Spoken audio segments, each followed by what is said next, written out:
Click here to subscribe our channel and do not forget to press the bell icon to get regular updates of our videos.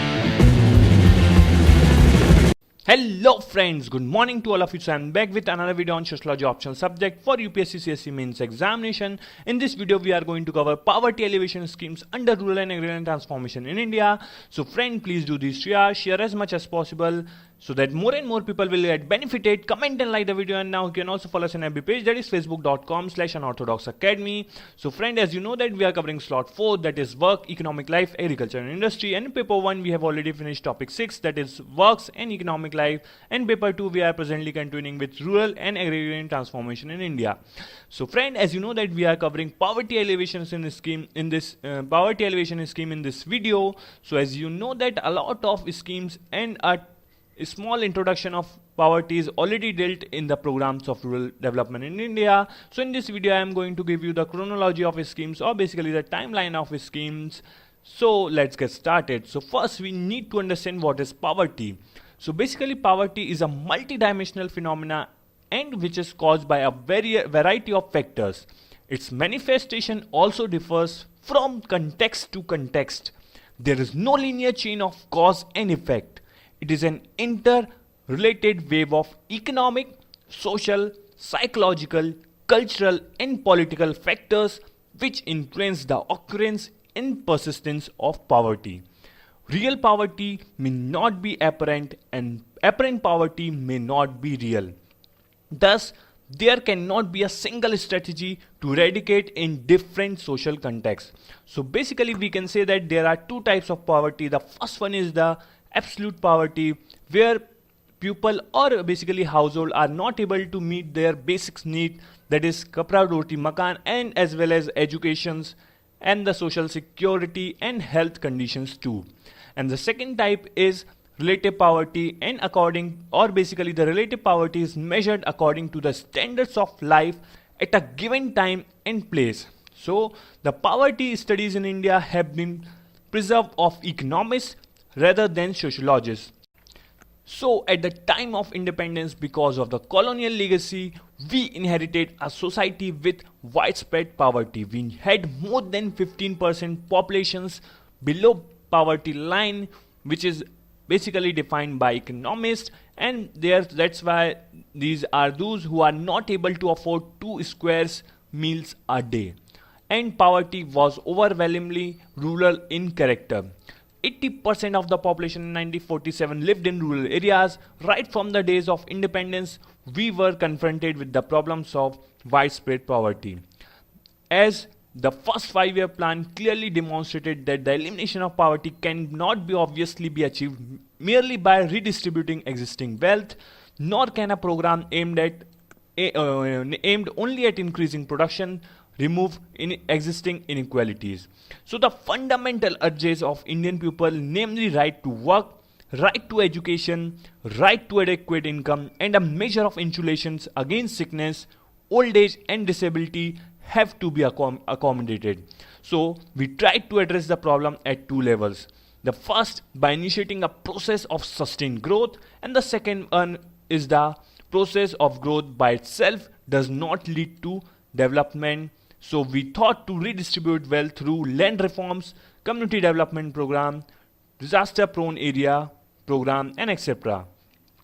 So even in DPSPs we had enjoined that state has to function in a manner which progressively reduces inequality, and concentration of power has to be prevented.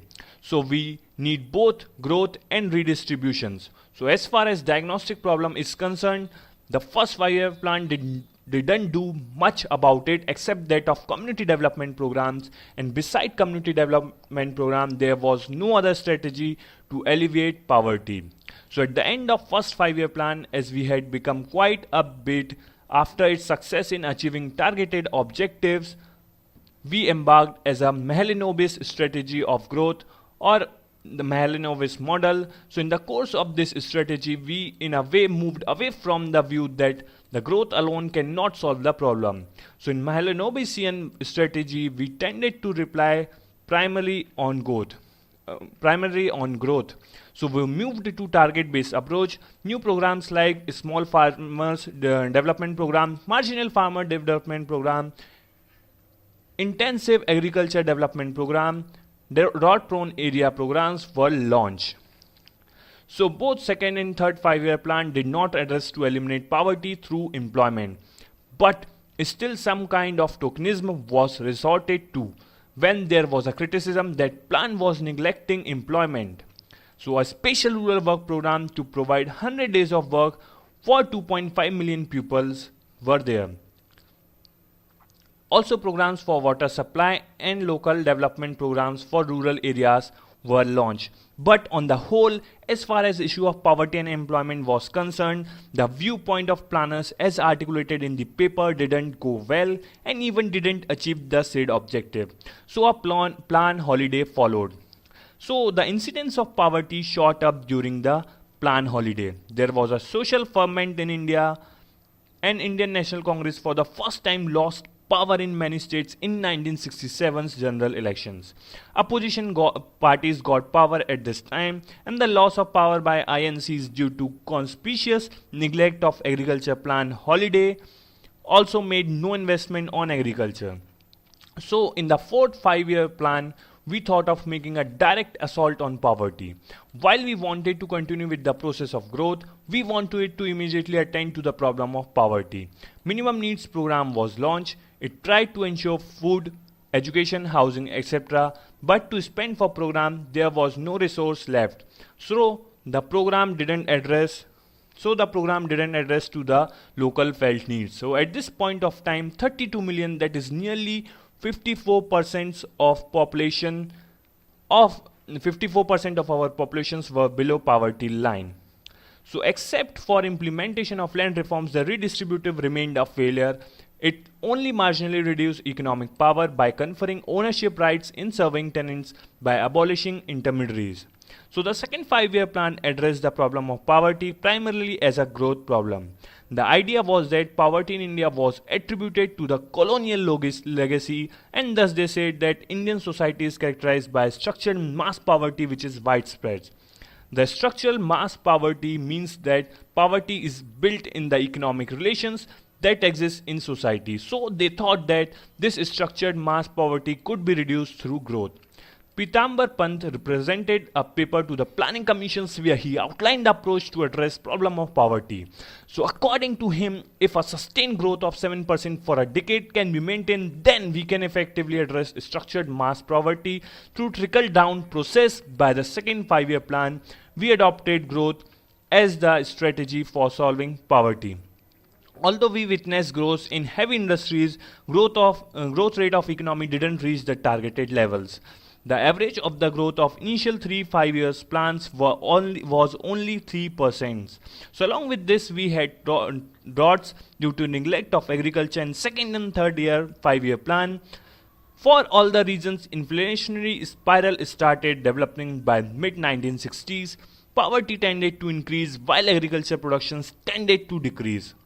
Also, we learned from the community development program that area development programs only accentuate inequality.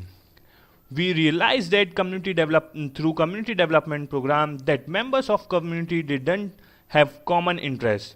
Caste divisions did create a divide in members of rural community. Abandoning areas development approach. So along with this, there were a number of other programs like RLEGP, that means Rural Landless Employment Guarantee Program, which is a target group oriented program for landless laborers specifically. TRISEM for rural youth, that's mean training of rural youth for self-employment was launched. And at the state level, Tamil Nadu launched midday meal scheme, Andhra Pradesh launched 2 rupees a kg rice, and etc. So also in Maharashtra Employment Guarantee Scheme, that is MHEGS, was launched and was also given a statutory form in 1979. The program was to give employment to unskilled laborers who would take up manual labor. The payment was to be consistent with Minimum Wages Act. Regionally, all these programs created durable assets. So, Maharashtra Employment Guarantee Scheme was seen as an alternative to constitutional provision of right to work. By 1988, 1989, Maharashtra government spent nearly 3,180 million annually on this scheme. All this also reduced fertility levels in South India because due to employment opportunities and due to subsidized infant mortality rate decline. Also, children were born with enough nutrition.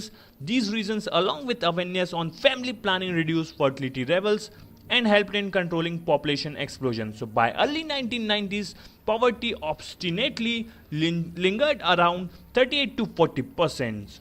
So benefit of these programs were far below from what was expected. Though many programs were launched, many programs had leakage of funds, 85% of money was eaten up. Also, benefits of these programs reached only the better off sections.